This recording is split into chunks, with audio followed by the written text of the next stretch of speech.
Hai Mama dan Bunda, kita ketemu kembali. Dalam kesempatan kali ini saya akan memberikan informasi tentang 10T. Apa sih 10T itu? Ya, kita akan bahas nanti bersama saya.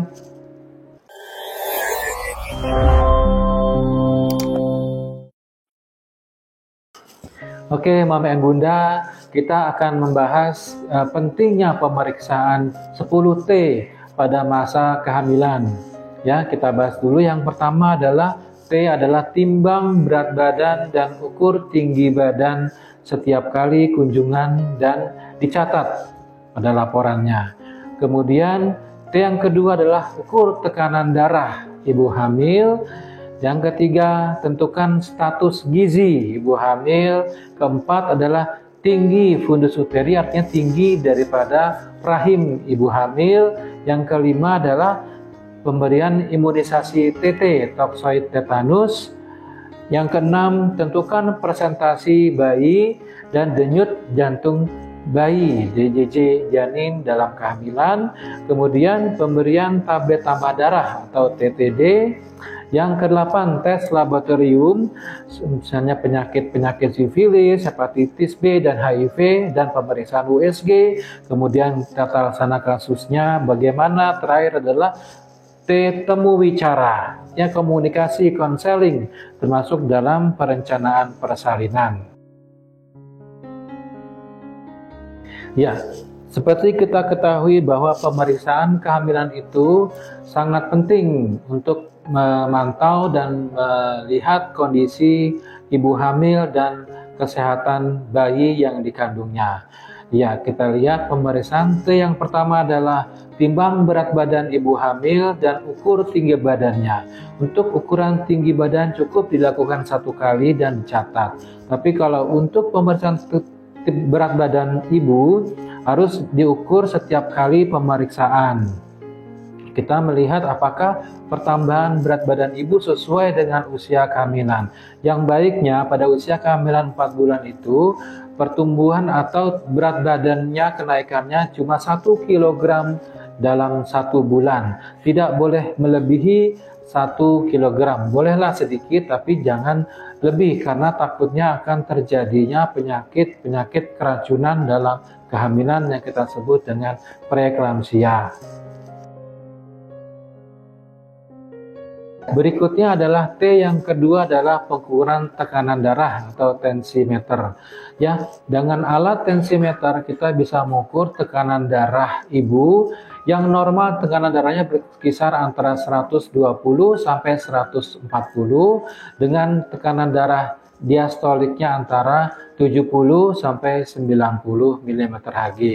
Ya, rata-rata adalah 120 per 80 mmHg.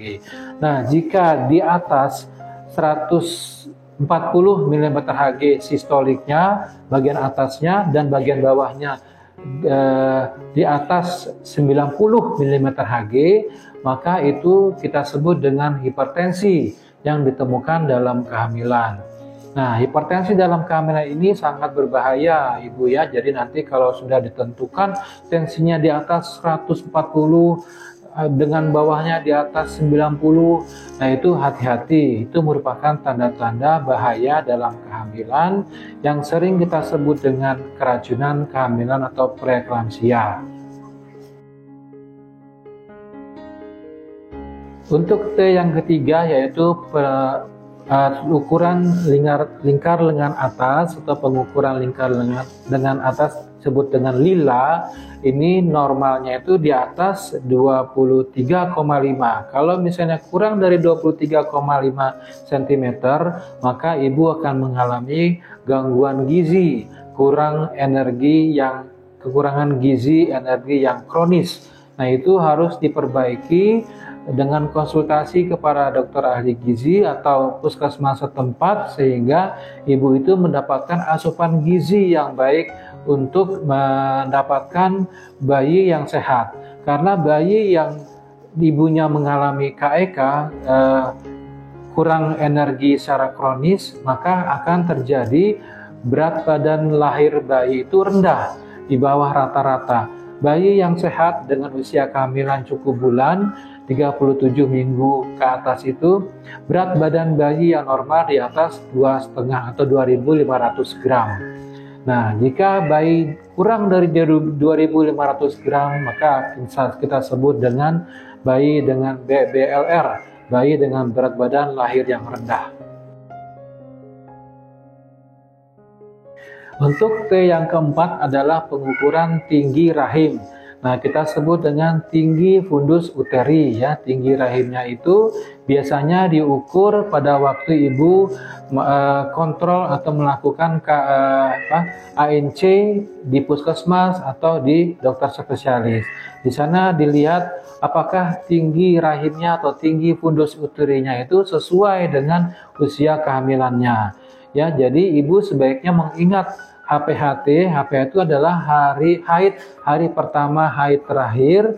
Hari pertama haid terakhir itu disingkat dengan HPHT itu sangat bermanfaat untuk mengukur apakah tinggi fundus uteri atau tinggi rahimnya itu sesuai dengan usia kehamilan ibu tersebut. Nah, jika misalnya ragu, maka sebaiknya ibu dilakukan pemeriksaan USG oleh dokter ahli kebidanan kandungan supaya jelas apakah sesuai usia kehamilan yang ibu alami sekarang dengan haid HPHT-nya. Jadi pemeriksaan USG itu cukup akurat untuk menentukan usia kehamilan yang sebenarnya dari bayi yang dikandungnya. T yang keenam yaitu adalah pemberian suntikan TT, toksoid tetanus ya. Pemberian imunisasi toksoid tetanus ini baik diberikan kepada ibu hamil untuk mencegah adanya penyakit tetanus yang mengancam jiwa ibu dan bayi.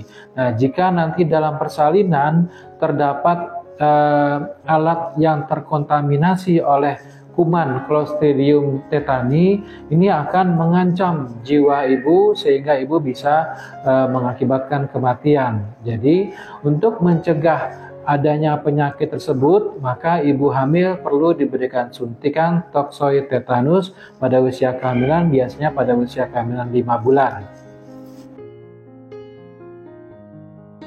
T yang ketujuh adalah pemberian tablet tambah darah. Jadi, tablet tambah darah ini penting sekali untuk ibu hamil supaya bisa mencegah dan mengobati anemia pada ibu hamil. Tablet tambah darah ini diberikan setiap hari. Jika ibu telah menghasilkan tes kencingnya positif dengan pap test, dengan PP test, maka ibu itu boleh diberikan tablet tambah darah guna untuk mencegah dan mengobati penyakit anemia pada ibu selama kehamilan. Jadi diberikan setiap hari selama 30 hari, diberikan konsumsi tambah darah, diberikan setiap hari selama dalam kehamilan, boleh sampai dia sudah mendekati persalinan. T yang ke-8 adalah pemeriksaan tes laboratorium. Ya, pemeriksaan laboratorium ini berguna sekali untuk ibu hamil. Pertama, untuk melihat golongan darah ibu hamil, kemudian pemeriksaan HB-nya, hemoglobin, apakah ibu hamil itu mengalami kekurangan darah atau anemia. Jika sudah tertera ada kekurangan darah, maka segera diobati, diberikan transfusi darah atau diberikan tablet tambah darah, dan dicari penyebab kenapa terjadinya ibu tersebut mengalami kekurangan darah atau anemia. Pemeriksaan laboratorium lain misalnya pemeriksaan urin untuk mengetahui adanya infeksi pada saluran kencing atau adanya urin proteinnya positif dalam urin. Nah, protein positif dalam urin ini adalah merupakan tanda-tanda juga tanda-tanda bahaya selain hipertensi atau darah tinggi tadi. Jika terdapat proteinurnya positif, maka bisa terjadi ibu mengalami keracunan kehamilan atau kita sebut dengan preeklamsia. Pemeriksaan lainnya adalah pemeriksaan HBsAg untuk melihat apakah ibu mengalami penyakit hepatitis B. Untuk pemeriksaan berikutnya sifilis, pemeriksaan ada yang adalah pemeriksaan HIV.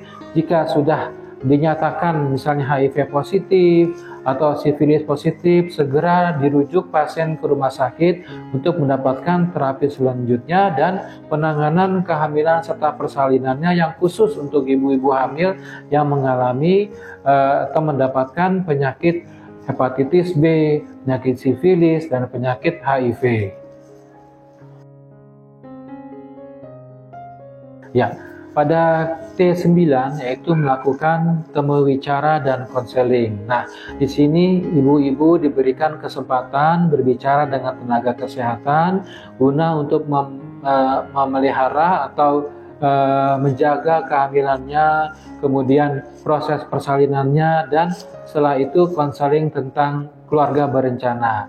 Ya, bagaimana ibu menjaga kesehatan selama kehamilan, kemudian setelah itu bayi yang lahirnya apakah perlu perawatan selanjutnya, kemudian perawatan bayi sudah lahir, kemudian konseling bagaimana setelah itu apakah perlu penggunaan kontrasepsi atau keluarga berencana sehingga ibu setelah melahirkan tidak langsung lagi hamil berikutnya dalam jangka waktu yang sangat dekat. Jadi penting sekali dilakukan wawancara kepada ibu hamil supaya ibu hamil itu mempunyai wawasan yang baik dalam hal pengawasan kehamilannya dan perawatan bayi nanti setelah melahirkan dan menyusui bayi yang baik, yaitu dengan menggunakan ASI yang eksklusif selama 2 tahun.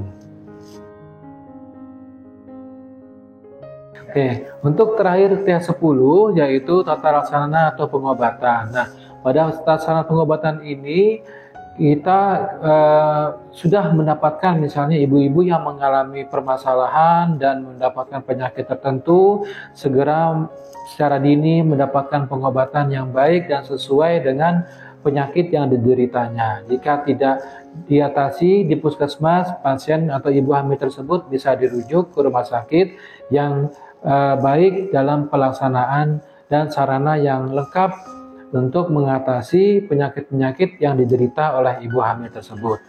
Oke, demikian tadi info yang cukup bermanfaat bagi Mams dan Bunda. Semoga Mams dan Bunda sehat selalu.